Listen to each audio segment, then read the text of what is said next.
Welcome friends, summer defence education 11 में आपका स्वागत है दोस्तों। और नए उत्साह एनर्जी के साथ उम्मीद है कि आप में भी अंदर एक जोश जुनून है, क्योंकि आप डिफेंस एस्पिरेंट और डिफेंस एस्पिरेंट के अंदर एक अलग ही जज्बा जुनून होता है। उनके रगों में अलग ही खून दौड़ता है। देश के प्रति भावना, देशभक्ति, एक अलग ही जज्बा होता है। वास्तव में रनिंग करते हैं, फिजिकल एक्टिविटीज़ करते हैं, तैयारी करते हैं, और एक सपना होता है, ड्रीम होता है फौजी बनने का। वाकई में बहुत एक साहसिक कार्य है फौजी बनना। मतलब एक एडवेंचर लाइफ, बहुत अच्छी लाइफ, अनुशासित लाइफ, जिसमें आप को फीलिंग होगी, आप नेचर से जुड़ोगे, आप अलग अलग डिफरेंट टाइप के पीपल, भारत के लोगों के साथ मिलकर काम करोगे विभिन्न प्रकार के ऑपरेशन में। और जैसे कि आप वर्तमान में देख रहे हो, जैसे बाढ़ जैसे हालातों में भी देश में सुरक्षा के लिए सेना के जवान आते हैं और अपन को सुरक्षित पहुंचाते हैं, सुरक्षित स्थानों पर काफ़ी मदद करते हैं, काफ़ी ऑपरेशन चलाए जाते हैं। तो बहुत एडवेंचर और ख़तरनाक भी लाइफ है, और ख़तरों से खेलना है। तो फौजी बनना है, देश की सेवा करने का सुनहरा मौका है। देश के प्रति अपने आप को न्यौछावर करना है, बलिदान मांगती है, क्योंकि आज़ादी तभी बरकरार रहेगी जब आप उसके प्रति जुनून, उसके प्रति काम करते रहोगे। ठीक है दोस्तों, तो उम्मीद है आपके अंदर वही जोश जुनून बरकरार है। तो स्टार्ट करते हैं। प्रकाशिकी के अंदर अपने पिछले वीडियो में ध्रुवण पोलेराइड के बारे में देखा था, किस प्रकार से अपने दैनिक जीवन में बहुत इम्पोर्टेंस है। इसी प्रकार आज का एक इम्पोर्टेंट टॉपिक है व्यतिकरण। इससे काफ़ी क्वेश्चन बनते हैं और इसके बारे में अपन डिटेल से देखेंगे।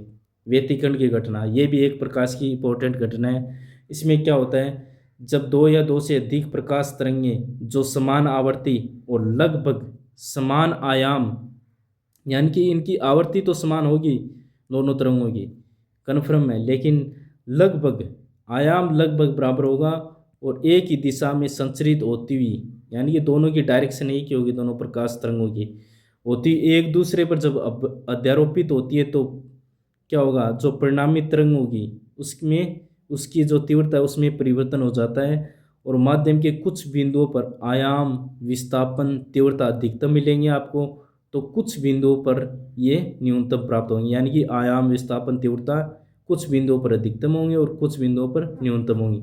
और इस संपूर्ण परिघटना को ही क्या कहते हैं, प्रकाश का व्यतिकरण कहते हैं दोस्तों।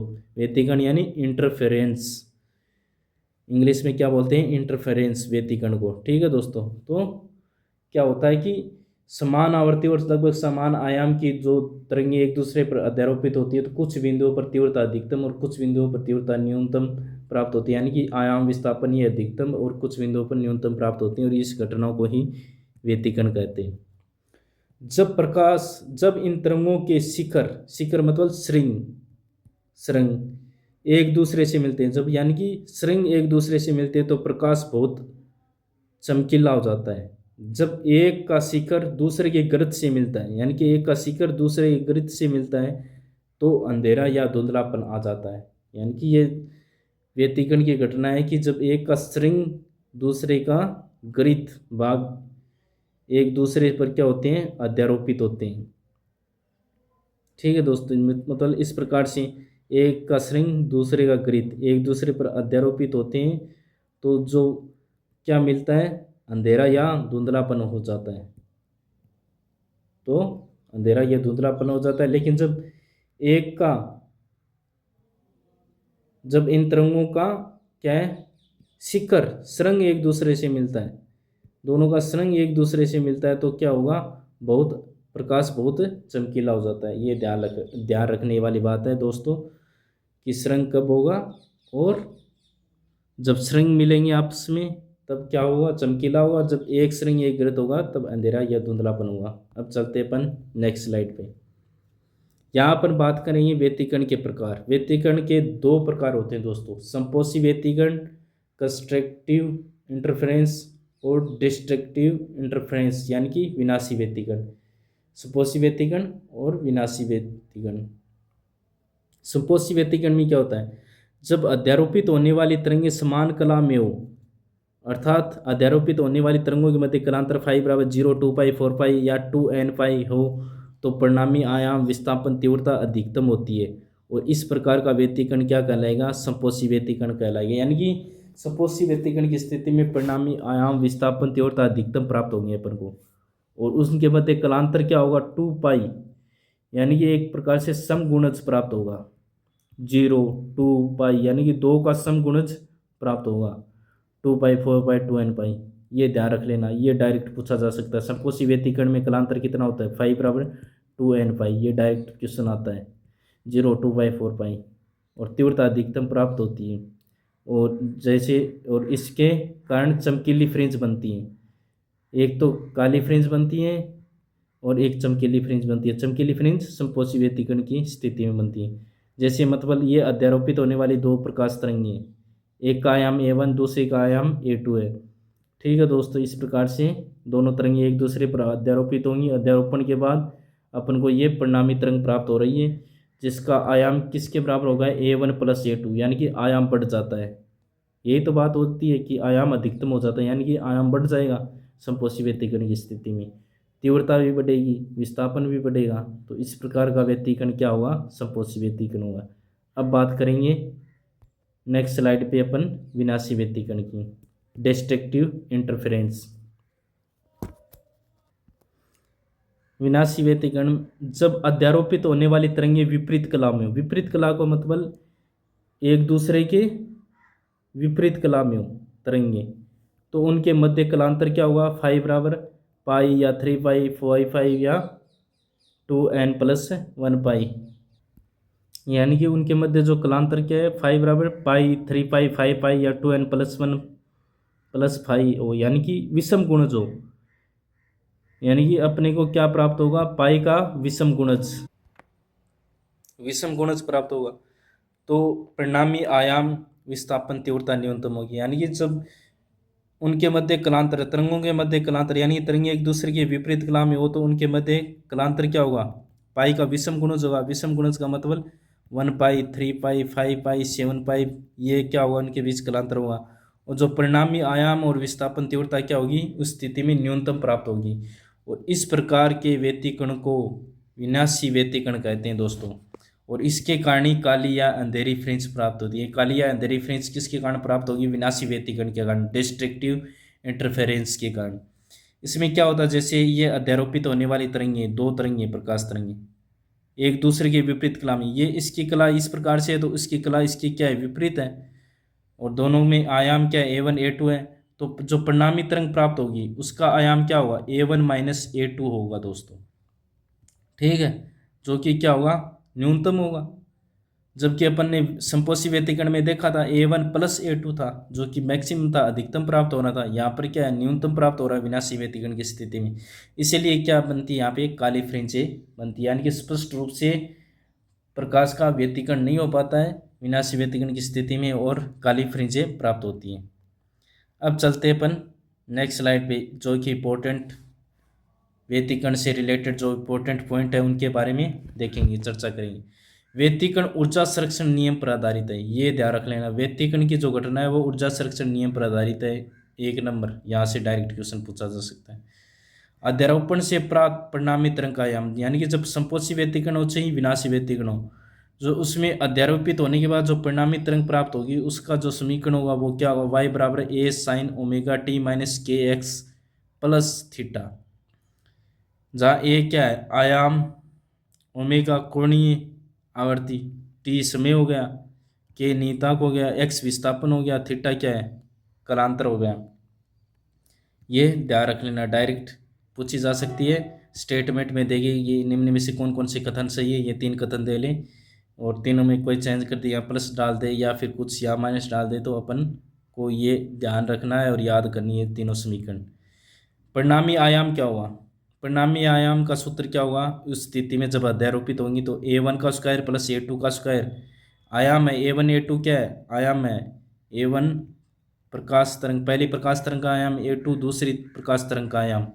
तो दोनों अध्यारोपित होने के बाद जो परिणामी आयाम होगा A, ये कितना आएगा? A1 का स्क्वायर A2 का स्क्वायर प्लस 2A1 A2 कोस फाइव। फाइव क्या है? दोनों जो प्रकाश तरंग है उनके मध्य कलांतर। सुपोषी व्यतिकरण में होगा तो समगुणज आएगा, और विनाशी व्यतिकरण स्थिति में क्या होगा? विनाशी व्यतिकरण की स्थिति में विषम गुणज प्राप्त होगा पाएगा। ठीक है दोस्तों, परिणामी तीव्रता कितनी होगी? आई परिणामी I1 plus I2 plus 2 root I1 I2 cos phi. ठीक है दोस्तों, और एक और चीज, जब संपोषी व्यतिकरण में होगा तो ये फाई क्या होगा? समगुणज आएगा। समगुणज में मतलब 0, 2 पाई, 4 पाई, 6 पाई।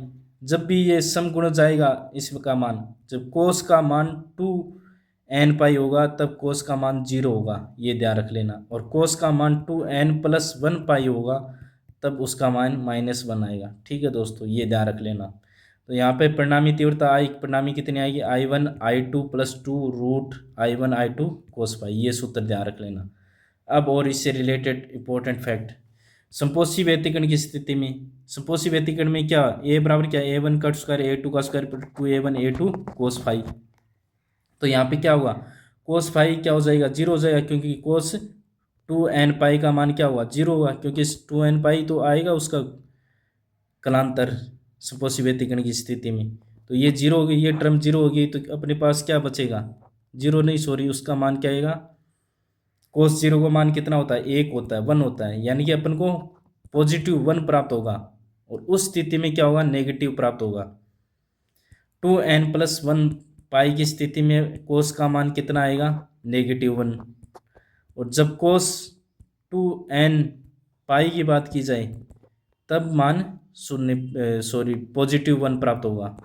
तो यहाँ पर +1 आएगा तब क्या आ जाएगा? A1 का स्क्वायर A2 का स्क्वायर प्लस 2A1 A2, तो क्या आ जाएगा?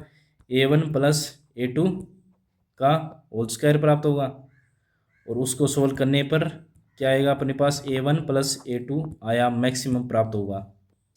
एक मिनट दोस्तों, जो पीछे अपन ने थी स्लाइड उसमें थोड़ा सा करेक्शन कर लेना। यहाँ पर क्या होगा? A का स्क्वायर आ गया यहाँ। ठीक है दोस्तों, तब जाके अपने क्या कैलकुलेशन सही है। यहाँ क्या होगा दोस्तों? ये इसमें केवल जो ये वाला पॉइंट है ना, ये वाला परिणामी आयाम, उसमें A² होगा। इसको R² भी बोलते हैं, A² होगा। और तीव्रता आई बराबर क्या होगा? I1 I2 2 root 2 I1 I2। ये थोड़ा सा करेक्शन करना है, A² होगा, इसको रूट में लिख सकते हैं अपन। जब A यहाँ पर केवल A लिखना हो तब इसको रूट में डालना है। ठीक है दोस्तों, ये थोड़ी सी मिस्टेक हो गई, ध्यान रख लेना। और तो कोई दिक्कत नहीं है, सारा सूत्र सही है। अब चलते अपन जो नेक्स्ट स्लाइड में अपन बात कर रहे थे चर्चा जिसमें, तो अपने पास परिणामी आयाम क्या होगा? A का स्क्वायर बराबर क्या होगा? A1 प्लस A2 का होल स्क्वायर। तो A का परिणामी आयाम कितना आएगा? A1 प्लस A2 प्राप्त हो जाएगा। आई मैक्सिमम, क्योंकि संपोषी व्यतिकरण की स्थिति में तीव्रता आयाम अधिकतम प्राप्त होते हैं, तो आई मैक्सिमम कितनी होगी? क्योंकि कोस फाई का मान क्या होगा? +1। तो I1 plus I2 plus 2 root I1 I2 है, तो root I1 plus root I2 का होल स्क्वायर प्राप्त हो जाएगा, जो कि आई मैक्सिमम होगी। तो तीव्रता मैक्सिमम कितनी होगी? Root I1 plus root I2 का होल स्क्वायर। और विनाशी व्यतिकरण में ए मिनिमम, क्योंकि विनाशी व्यतिकरण में क्या होगा? कोस 2n+1 पाई आ जाएगा, जिसका मान क्या होगा? -1। और इस स्थिति में क्या हो जाएगा? A1 माइनस A2 या फिर A2 माइनस A1, तो आयाम प्राप्त होगा। और इसमें बस चिन्ह क्या है? नेगेटिव लेना है, root I1 minus root I2 का होल स्क्वायर। यानी कि जो अपने पीछे फार्मूले देखे उनमें सिर्फ मान रखना है किसका? कोस 2n+1 पाई, क्योंकि ये क्या होगा? -1। कोस 2n पाई, ये क्या होगा? +1। ये किस स्थिति में? संपोषी व्यतिकरण की स्थिति में, और ये विनाशी व्यतिकरण की स्थिति में। बस इतना ध्यान में रखना है।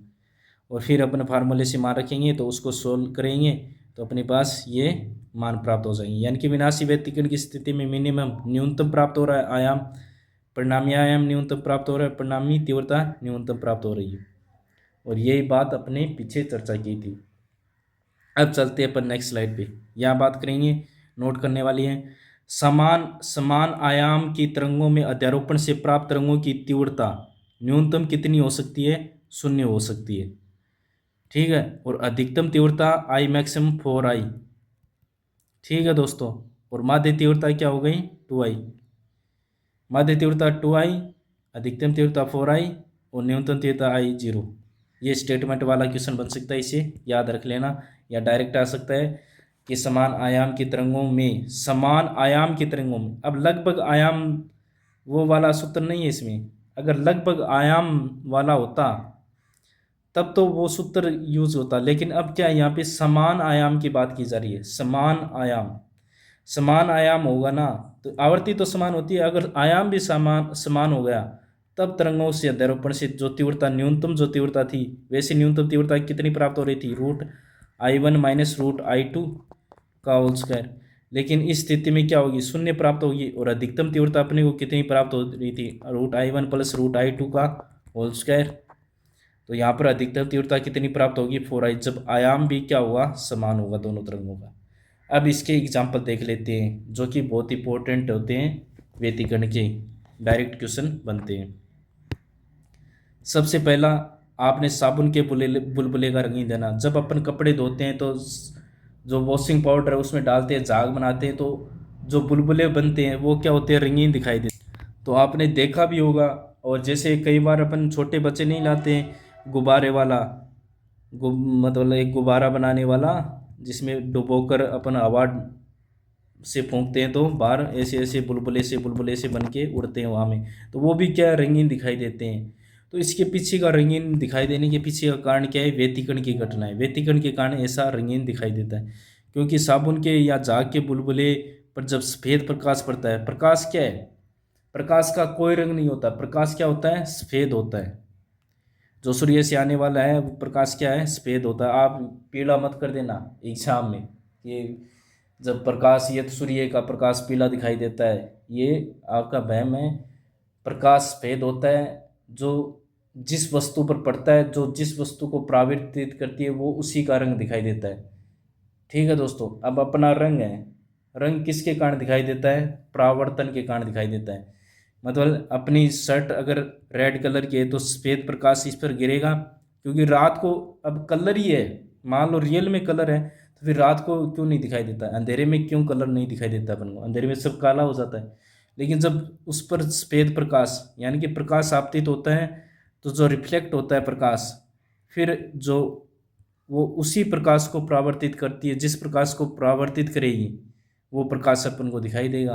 यानी कि अपनी रेड कलर की शर्ट है तो सफ़ेद प्रकाश उस पर आपतित होगा, तो वो रेड कलर को क्या करेगी, परावर्तित करेगी, तो अपने को शर्ट लाल कलर की दिखाई देगी। यानी कि परावर्तन के कारण कलर दिखाई देता है। वाकई में जो प्रकाश है वो क्या होता है, सफ़ेद कलर का होता है, वाइट होता है, ये ध्यान रखना। सफ़ेद प्रकाश पड़ता है तो उसकी ऊपरी और निचली सतह से परावर्तित तरंगों में व्यतिकरण होता है। यानी कि जब बुलबुले पर या झाग पर सफ़ेद प्रकाश पड़ेगा तो उसके ऊपरी और निचली सतह से परावर्तित जो तरंगें होंगी, ठीक है दोस्तों, ऊपर की और नीचे की जो सतह में जो परावर्तित तरंगें होंगी वो क्या करेंगे, आपस में अध्यारोपित होंगी, जिससे व्यतिकरण की घटना होगी और जिससे ये रंग बिरंगा दिखाई देगा। ये कारण होता है। तो साबुन के बुलबुले का रंगीन दिखाई देना किसके कारण होता है, व्यतिकरण के कारण। पानी पर फैली तेल की परत का रंगीन दिखाई देना, आपने देखा होगा कई बार सड़क पर तेल बिखर जाता है तब वो रंगीन दिखाई देता है, या फिर पानी के अंदर कोई तेल की बूंद गिरा दो तो वो परत के रूप में फैल जाती है और फिर वो क्या होती है, एक रंगीन टाइप में दिखाई देती है। यानी कि आप केरोसिन अगर डालोगे किसी गंदे पानी में मच्छरों को मारने, तो वो केरोसिन की जो परत बनेगी ऊपर पानी के ऊपर, वो कैसी दिखाई देगी, रंगीन दिखाई देगी। इसके पीछे का कारण भी क्या है, व्यतिकरण होता है दोस्तों। ठीक है, और ये एग्जाम्पल बहुत इंपॉर्टेंट है, इससे क्वेश्चन बनते हैं और आए भी हैं। अब चलते हैं अपन नेक्स्ट स्लाइड पर और अंतिम स्लाइड पे। इससे यहाँ अपन बात करेंगे दोस्तों व्यतिकरण के लिए आवश्यक शर्त, यानी कि जो व्यतिकरण की घटना है उसके लिए क्या आवश्यक शर्त होनी चाहिए। जिस प्रकार से अपनी विवर्तन की शर्त देखी थी, क्या थी, लेमडा लगभग किसके बराबर होना चाहिए, द्वारक या अवरोधक के आकार का होना चाहिए। तो ये अवरोधक की कोटि का होना चाहिए तरंग दैर्ध्य। तो वो भी इसी प्रकार से व्यतिकरण की भी शर्तें हैं। तो ये शर्तें आपस में जब रिलेट करोगे ना, अब व्यतिकरण की शर्त आ गई तो अपने तुरंत दिमाग में आ जाना चाहिए विवर्तन की शर्त क्या थी, या फिर अन्य कोई भी टॉपिक है उससे रिलेटेड उसमें क्या शर्त थी। जितनी भी शर्तें थी वो चीज़ें आपस में ऐसे रिलेट होंगी ना, तभी अपन को ज़्यादा एक तो अंदर ही अंदर रिवाइज होगा वो चीज़। आपकी जो माइंड की कैपेबिलिटी है वो क्षमता दिखाती है कि आपके अंदर कितनी याददाश्त है, यानी कि आप कितना वर्क करें, कितनी अंडरस्टैंडिंग है, तभी आपस में चीज़ों को रिलेट करोगे ज़्यादा बेटर रहेगा। दोनों प्रकाश स्रोत कला संबंध होने चाहिए, यानी कला संबंध प्रकाश स्रोत होना चाहिए, यानी कि उनका मतलब क्या है, उनके बीच कलांतर समय के साथ बदलना नहीं चाहिए, यानी जो भी प्रकाश स्रोत है उनके बीच जो कलांतर है वो बना रहना चाहिए एक ही। ठीक है दोस्तों, दूसरी शर्त, दोनों तरंगों की आवर्ती तरंग दैर्ध्य समान होनी चाहिए, यानी कि आवर्ती है ना दोनों तरंगों की वो समान होनी चाहिए और तरंग दैर्ध्य भी समान होनी चाहिए, यानी जो प्रकाश तरंग है अगर तरंग दैर्ध्य तो तभी समान हो जाए क्योंकि एक ही टाइप का प्रकाश आपतित करवा रहे हो दोनों स्रोतों से, तो वो तरंग दैर्ध्य तो सेम रहेगी, आवृत्ति भी सेम रहेगी और कला संबंध होनी चाहिए। तीसरी शर्त है तरंगों का आयाम लगभग बराबर होना चाहिए, लगभग बराबर होना क्योंकि दोनों तरंगों में अंतर करना भी तो पड़ेगा अपन को, ये कौन सी तरंग है, ये दूसरी तरंग है, ये पहली तरंग है, ठीक है, इसलिए लगभग बराबर होना चाहिए। अगर बराबरी हो गया, आयाम बराबर हो गया तो तीव्रता आई न्यूनतम 0 प्राप्त होगी और अधिकतम तीव्रता कितनी प्राप्त होगी 4I, ये अपन ने देखी थी, आई मिनिमम 0 और आई मैक्सिमम 4I, पीछे अपन ने चर्चा की थी इसके बारे में। तो ये 3 इंपॉर्टेंट शर्त होती हैं व्यतिकरण के लिए और ये डायरेक्ट आ सकता है कि व्यतिकरण की निम्न में से कौन कौन सी व्यतिकरण की शर्तें हैं, प्रकाश कला संबंध होने चाहिए, स्रोत प्रकाश स्रोत कला संबंध होनी चाहिए, तरंगों की आवर्ती समान होनी चाहिए, तरंगों का आयाम लगभग बराबर होना चाहिए, इनमें से कौन कौन से कथन सही है, 1 2 सही है, तीनों सही है, कौन से सही है। तो इस प्रकार से कथन वाले जो कि आजकल ट्रेंडिंग है, अंडरस्टैंडिंग आधारित क्वेश्चन बनते हैं इस प्रकार के, तो किसी भी प्रकार से क्वेश्चन पूछे जा सकते हैं, इसलिए अपन को हर तरीके से प्रिपेयर रहना पड़ेगा और अपनी तैयारी को मजबूत करने के लिए बेसिक के साथ प्रैक्टिस बहुत ज़रूरी है। बेसिक तो बहुत इंपॉर्टेंट है क्योंकि बिना बेसिक के आपके अंदर अंडरस्टैंडिंग कैसे आएगी, आप कैसे समझ कर उत्तर दे पाओगे, इसलिए अंडरस्टैंडिंग भी ज़रूरी है और प्रैक्टिस भी ज़रूरी है। जितनी ज़्यादा प्रैक्टिस होती जाएगी आपके अंदर अंडरस्टैंडिंग आती जाएगी और आप क्वेश्चनों को सॉल्व करने की क्षमता बढ़ती जाएगी और ईजिली आप क्वेश्चनों को हल कर पाओगे। ठीक है दोस्तों, तैयारी करते रहिए, वही जुनून जोश बरकरार रखिए, फौजी बनने के लिए रेडी हो जाओ, क्योंकि अगर आप के अंदर जुनून है बनने का और मेहनत कर रहे हो तो ज़रूर आप बन जाओगे एक दिन। ठीक है दोस्तों, मिलते हैं फिर नेक्स्ट वीडियो में, तब तक के लिए नमस्कार, जय हिंद, जय भारत दोस्तों।